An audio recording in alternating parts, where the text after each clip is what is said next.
mangwanani ano pa chinosvikawo pama-items edu ndichakumbira vauye nemaererano andavadana vachiita. Ndichakumbirawo mai Manyonga vauye vatipawo testimony, kuchiteverawo mai Mashava kwozopedzisira mai Chavapiwa. Regai tiombererewo mai Manyonga vachiya kumberi kuti vatipawo testimony yavo.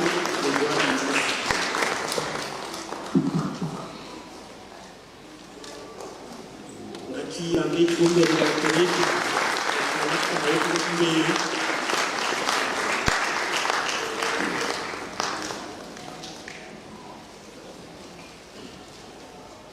Amen, church. That's not your testimony. So I get from 2019. Taiwan, before COVID. So I got a sister Joyce Agatin, who is a whole of Namachaka one. Nobatashi, when I tell you now, Fundis, but then Namatiu. One hour, I was in Fundis, but I'm going to change. But it's not going to change. So last year, first came, and I ended up one trip came in Fundis. Ndovada chikotora ngenzangu dzaindiletsa udzimiwo ndindizindomba kuti zvapera ndikati mufundisi ndikuda chi ndikuda Mwari. Respondi yamufundisi yeve kuti unotenda ndikati zvinhu zvaita saka ndipo ndakatanga kufunga ndichikuda munhu ndikati mufundisi vanobva kuti zvaita havo ende matauro avo vavasina akadhati kekuti ndaita so handina kuziva kuti sekutaura kwavo kuti zvaita vaitaura kuti chibva kukendi zviri kutodii zviri kutoita chibva ukeni pamiri pakabata manguva yakana yekusununguka madhezi akatanga yaitazaifanira kusununguka musi 28 akafura mavesa message kandifundisa zvikanzino mwana anouya apa kuchipatara vari kuti iwo ukasasununguka kusvika musi 5 tokuita operation akanyorera mufundisi message kandifundisi ndozvataura kuti kuchipatara asina operation handisi kuda zvikana mufundisi zvinoita sei zvinoita musi wa5 wakabva ukwana pakachaya hwari ndakazvakakuchema baba Manyonga vakati kochini kata operation handisi kuda zvansaka vari kuchenei because at the end mwana anofana kubuda munhu hausi kuzogara nemwana forever.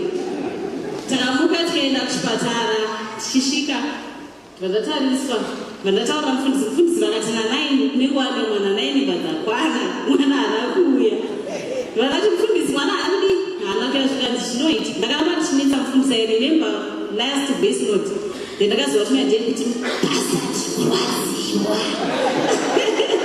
ndavamufundisi vataura izvi mwana akauya na5 iyi testimony yamwana wangu ndokuda zvakanyanya ndida kutenda mufundisi namama cause pese ndainyora mameseji ndakazozogwa nemama yangu marozo zvikanzi makati mune mwana uyu makamita hawo ndikati ndakanamatwa napasta vangu zvikanzi pasta venyu vekupe ndikati vefem zvikanzi zvinotoitika zvinhu zvakadaro inini zvakatoitika ende ndiri kufara mama naDad, thank you so much.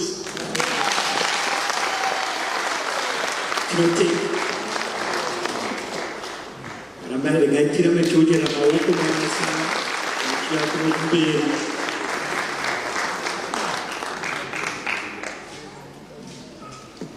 Muzita ra Jesu amen.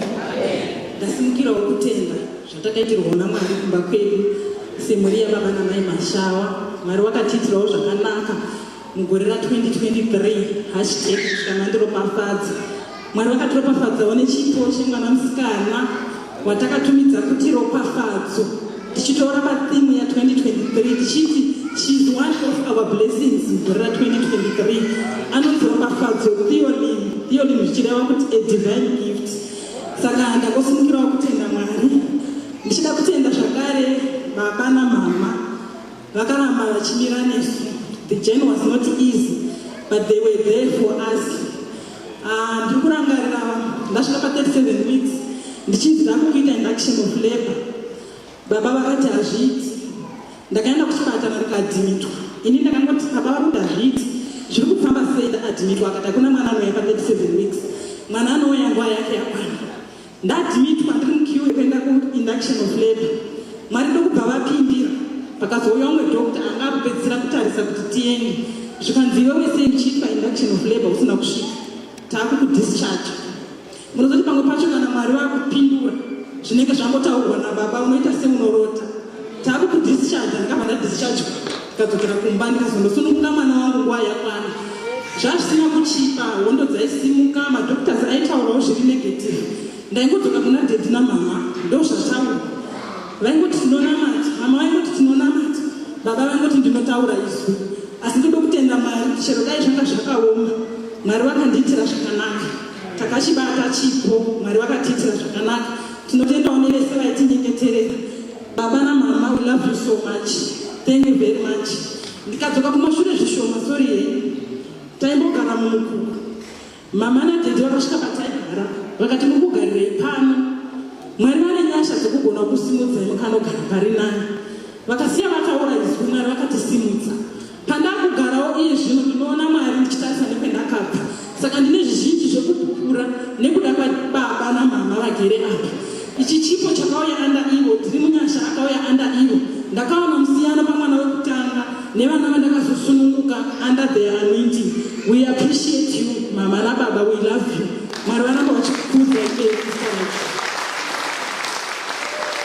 Tena, kubiro kuchiri omaika wapiwa wachiwa kunokumberi kukao the last testimony.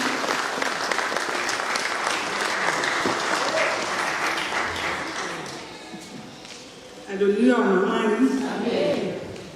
Inangwa andichamuchechi. Asi ndine testimony yangu yandinoda kupawo ndokuchingamidza nese kuzikaramba mumambo wedu Jesu Kristu. Amen. Ndipo ruremekedzo rwangu kuna baba namai vaprofita wenzvimbo. Testimony yangu iri in 2 parts. Ndakada kuti rebeni richanayo uya kuti patient with me. Gore rakapera rakanga riri gore rekuropafadzwa, estate kusvika mandiropafadza. Asi kumba kwedu zvinhu zvavo zvakatoomera financially, zvinhu zvasina kunyatsomira zvakanaka. Asi takangoramba takabatirira pathimu iyoyo, tingonamata, hatina kuluza hope. Kusvika gore rakunopera, mari chaiyo yeschool fees yekuti mwana abhadhara kuyunivhesiti yainetsa kuibatanidza. Takabhadhara registration, ndobva tagumira ipapo, mwana ndobva aenda kuchikoro. Gore rakunopera, apedza mari dzose haana kubuda nekuti mari pakanga pasina. Asi takangoramba tichifamba muthimu yestate kusvika mandiropafadza, nokutanga tine tariro yekuti ticharopafadzwa chete. Gore rakunopera ndobva ndangoitawo nyaya ndiri kubasa naprincipal wangu, ndiri mudzidzisi. Ndobva tichingochema-chema nyaya dzekuti mari shoma, tikanzi wadi kuapply besa. Tikati isusu tiri maforeigners hatiqualify for NSFAS. Tikanzi pane company inotora vanhu paandipa email. Ndobva tangobva ndapa mwana, ndobva anyora email iya, ndobva anyora email expression of interest. Ndobva yatopindurwa, vanzi ngauye kuinterview. Ndobva ndati usati waenda kuinterview enda unoona baba. Ndobva auya kuna mufundisi, ndobva vataurirana. Ndobva tadzoka bva kuinterview nemwana, ndobva apiwa pesa. Gore rakutonopera. Akapiwa besa rinomubhadharira full school fees. Pamusoro pezuva anopiwa laptop, anopiwa stationary, everything. Anopiwa zvine stipend kamari kanotobatika every month. Saka tiri kutenda Mwari naizvozvo. Testimony yangu yechipiri, ndiripo pabasa pangu ipapo pemari shoma ipapo, tiri kungofamba. Saka paivanisika yekuti gore rakupera, executive principal aiuya musainzi wakaincrement every year. Saka nguva ndobva yakwana, ndobva kuti baba zvinhu zviya zvakuitika, takambozvita zvegore rakapera iro, vakataura inzwi. Saka gore rapera zvaakuitika, ndikati baba zvinhu zviya zvakudii zvaakuitika, vanhu vaya vakuuya. Baba ndobva wandibvunza kuti moda mari increment, ndobva ndataura mari yandaida, ndobva tabvumirana. Zvikanzi ndataura inzwi. Vakuru vebasa ndobva vauya, mari haisiriyo yanga yakanyorwa pachipepa. Nechemwoyo mangu ndikati baba vangu vakati haisiriyo mari. Ndikati handisi kuisaina. Saka nechokwadi ndikati handisi kuisaina, dzokerai nemapepa enyu mozodzoka kwandiri kana manyatsofunga zvakanaka. Ndobva vaenda zvikanzi hatozokuona kana zvikoro zvazvo watoona kuti gomende yakamira sei wati vakungozvijustify. Ndobva ndataura nababa, baba vakati aiwa zvinoita. Zvikoro ndobva zvavharwa, zvikoro ndobva zvavhurwa gore rineri, hapana kana anything. Handina kusaina contract, tiri kungoenda kubasa, hapana ari kutaura nini. Tobva tapinda pama 14 days. I think ranga radhei 12. Saka paya pandakatadza kusaina contract last year ndava ndangotanga kungokanda maapplication zvezvekungobhoikana wakungokanda kana maapplication hapana chakarespond ukanangoti amen rega tingomira January yacho yakataura ndobva tangomira January yafurwa 12th day yema14 days ndobva ndareceiva call ndichitobasa pandotori pabreak yange iri Friday ndobva ndareceiva call zvikanzi ndoendinge ndikati ndini basa uchiri kudai ndikati basa ndorida nekuti kunoba nditi ndakangogara ndina contract zvikanzi okay interview ndakutopuwa date interview ndobva ndataura nababa ndozviri kuitika izvi zvikanzi endai kuinterview ndobva ndaenda kuinterview iya ndobva ndatodzoka ndobva wandibvunza mari muda mari ndakadzoka kuti kuna baba toti mari baba ndobva vataura zvikanzi ita mari yakataurwa nababa yange iri double what I was earning ndobva ndadzokera pavari ndobva ndati ndo mari yandiri saka basa riya ndakariwana riri kundipa mari almost double pane yanga ndichiwana pabasa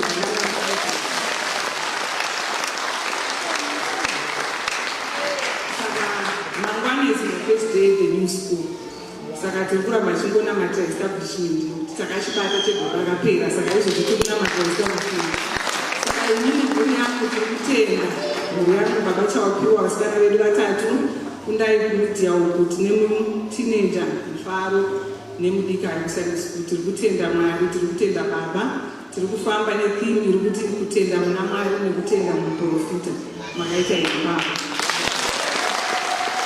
ndikuvaongererei vakanapasi ndaitikopa tinongoramba tiomberera vese vakwanisa kuita matestimony